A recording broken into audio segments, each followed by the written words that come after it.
जय हिंद दोस्तों। आप सभी लोगों का स्वागत है जय हो स्टडी न्यूज़ के इस चैनल पर।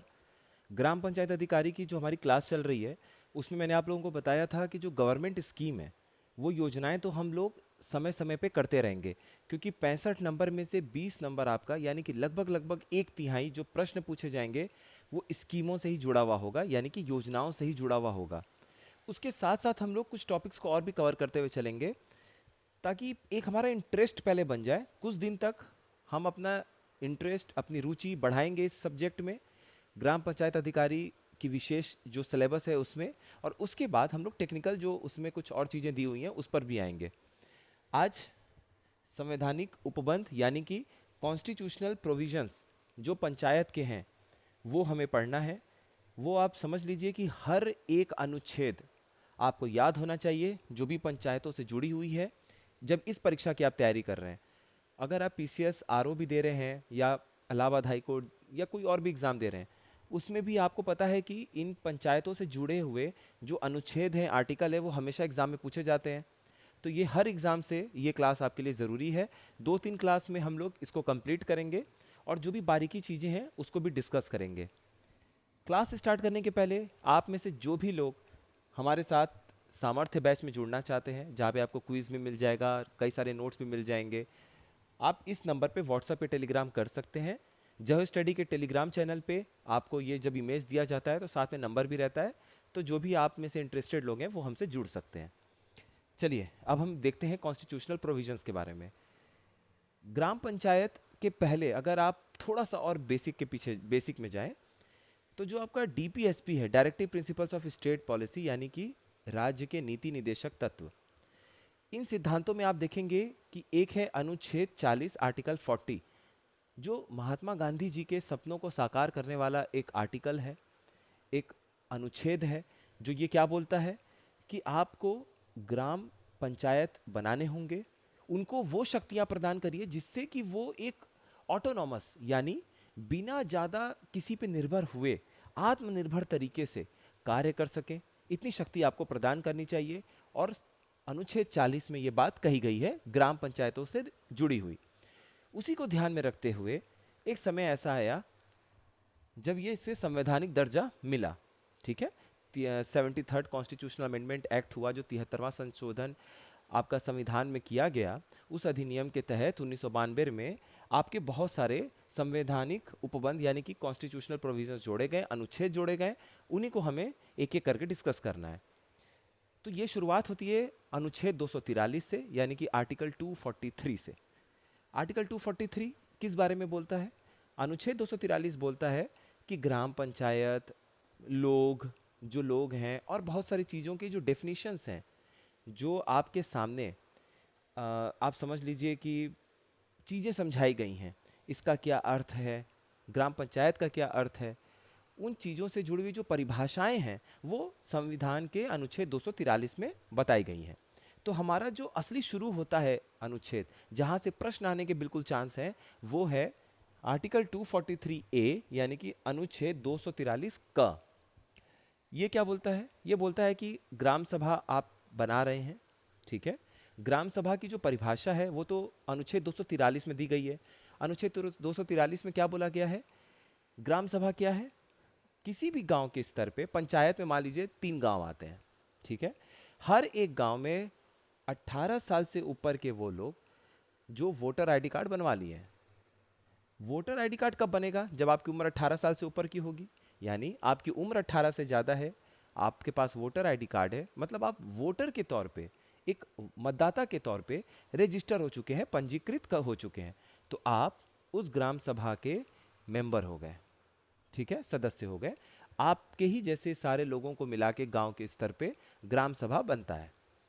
अब ये ग्राम सभा का जो परिभाषा, ये तो अनुच्छेद 243 में है। तो 243 ए, 243 ए या 243 का ये क्या बोलता है? ये बोलता है कि आपके जो राज्य के विधानमंडल हैं यानी स्टेट लेजिस्लेचर हैं, वो कानून बना के आपको ये बता सकते हैं कि ग्राम सभा की क्या ताकतें होंगी, ग्राम सभा के क्या कार्य होंगे।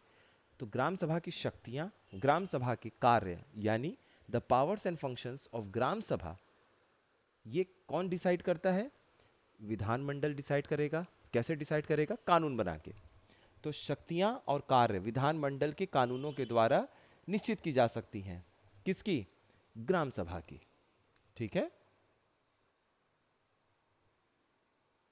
ग्राम सभा की। चलिए अब देखते हैं अनुच्छेद 243 भी। अनुच्छेद 243 भी क्या बोलता है? अनुच्छेद 243 भी बोलता है कि पंचायतों का गठन करना है आपको। ठीक है, पंचायतों का गठन करना है। पंचायतों का गठन 3 स्तर पे होगा। जैसे अपने यूपी में देखिए, एक आपको नजर आते हैं मुखिया जी। ठीक है, तो सबसे पहला जो आपने पंचायत के स्तर पे निर्माण किया, गठन किया, वो है आपके मुखिया जी। मुखिया जी के बाद कौन आते हैं? ब्लॉक स्तर पे जो इंटरमीडिएरी मध्य स्तरीय जो हम पंचायत कहते हैं, वो हैं आपके ब्लॉक प्रमुख। और उसके ऊपर जब आप आते हैं तो वो आपके क्या हो जाते हैं? वो आते हैं आपके जिला स्तर पे, जिसे हम बोलते हैं जिला परिषद के सदस्य या फिर जिला परिषद के अध्यक्ष। 3 स्तर पे आपके हो गए ये पंचायत। तो इस संविधान का अनुच्छेद का कहना है कि कोई भी ऐसा राज्य है जहाँ पे 20 लाख से कम की आबादी है, वहाँ पर जरूरी नहीं है कि आप मध्य स्तर पे पंचायत का गठन करिए। तो मान लीजिए किसी जब ये संविधान, ये जब संशोधन किया गया था और ये जब प्रावधान बनाए गए थे संविधान के पंचायतों से जुड़े हुए, तो मान लीजिए कि कोई राज्य है जिसमें 19,50,000 जनसंख्या यानी कि 20 लाख से कम है, तो उनको ब्लॉक प्रमुख जैसे पद बनाने की कोई ज़रूरत नहीं है, क्योंकि जो ब्लॉक है वो आपका इंटरमीडिएरी है, मध्य स्तरीय पंचायत का स्तर है। तो आप क्या करिए, सीधा जिला परिषद बनाइए और आप मुखिया जो एकदम बिल्कुल शुरुआती जो आप पंचायत का गठन करते हैं, मुखिया जी जहाँ पर होते हैं, बस ये दोनों स्तर पे बनाइए, कहानी खत्म हो गया। ठीक है, तो ये आपसे कभी कभी पूछा जाता है कि 20 लाख से कम है कि 20 लाख से ज़्यादा। उसके बाद देखिए आता है अनुच्छेद 243 ग यानी कि आर्टिकल 243 सी। ये क्या बोलता है? पंचायत तो बना दिया, अब उसके अंदर की थोड़ा संरचना के बारे में बात कर लें। तो संरचना में ये क्या बोलते हैं, जो इसमें खास बात आपको ध्यान रखनी है, ये बोलते हैं कि कोई भी विशेष प्रतिनिधि के तौर पर आप सांसदों और विधायक महोदयों का, उनको आप विशेष समझ लीजिए कि एक तरीके से प्रतिनिधित्व दे सकते हैं पंचायतों में। ठीक है, तो जैसे कोई भी विधायक और सांसद हैं, उनके जो निर्वाचन क्षेत्र हैं उसमें किसी भी तरीके से कोई भी पंचायत का एरिया आ जाता है, भले ही पूरी तरीके से आए या थोड़ा सा आए, तो आप उन सांसद और विधायक महोदयों को यहाँ पर पंचायतों में विशेष प्रतिनिधि के तौर पे हमेशा उपस्थित करा सकते हैं, या फिर उनको कह सकते हैं कि आप भी विशेष प्रतिनिधि हैं, आप भी पंचायत में एक तरीके से अपनी बात रख सकते हैं, जुड़ सकते हैं।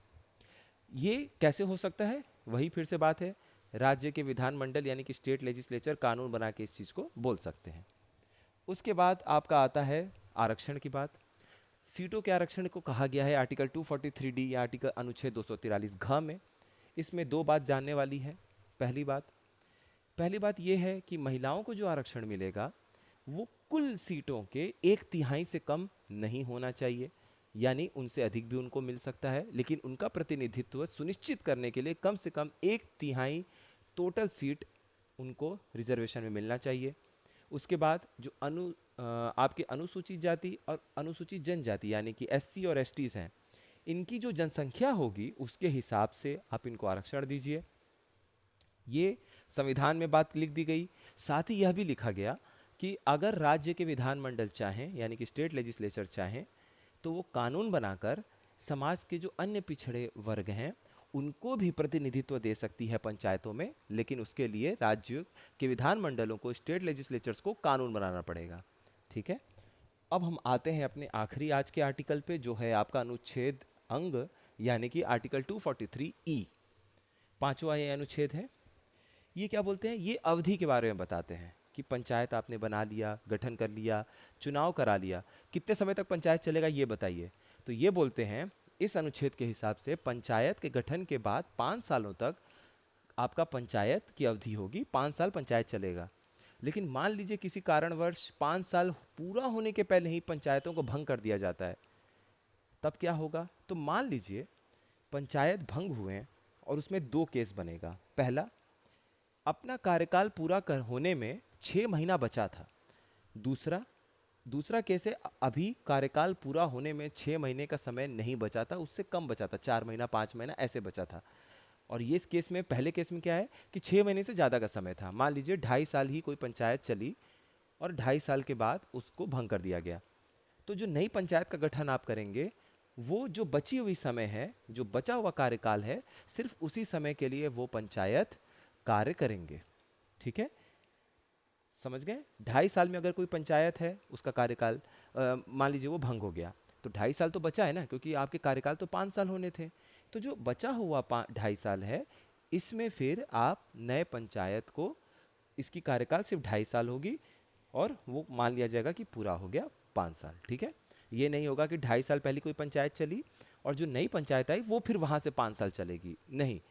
इस पंचायत, ये जो भंग हुई है पंचायत, इसके समय काल में जो भी समय, कार्यकाल में जो भी समय बचा है, वो नई अगली जो आप चुनाव करा के उसको रखेंगे, जिताएंगे या गठन करेंगे पंचायत का, वो उतने ही समय के लिए काम करेगा। ये आपका आर्टिकल 243E बोलता है। और एक बात और, मान लीजिए 5 ही महीना बचा था, कोई पंचायत 4 साल 7 महीने अपना कार्यकाल पूरा कर लिया, सिर्फ 4 महीना पहले ही उसको भंग कर दिया गया। अब क्या होगा? तो ये कहता है कि 6 महीने से कम का समय बचा है ना कार्यकाल का, तो नया चुनाव अभी मत कराइए, 6 महीने के बाद करा दीजिए, ताकि जो नई आपकी पंचायत होगी वो 5 साल के लिए उसका फिर से वैसा ही कार्यकाल होगा जैसा कि पिछले का सोचा गया था। तो ये है बेसिक कॉन्सेप्ट, ये है हमारे पांचों आर्टिकल्स, इनको ध्यान रखिएगा। धीरे धीरे हम लोग आगे पढ़ेंगे तो आपको और अच्छा आइडिया लगेगा कि किस तरीके से पंचायतों को संवैधानिक दर्जा देने के साथ साथ उनके छोटे छोटे डिटेल्स के बारे में बात किया गया है। तो आप सभी लोग बने रहिए इसी तरीके से, क्लास रेगुलर होती रहेगी, अच्छे से पढ़ते रहिए और ग्राम पंचायत अधिकारी में इस बार सेलेक्ट हुई है। आप सभी लोगों का बहुत बहुत धन्यवाद।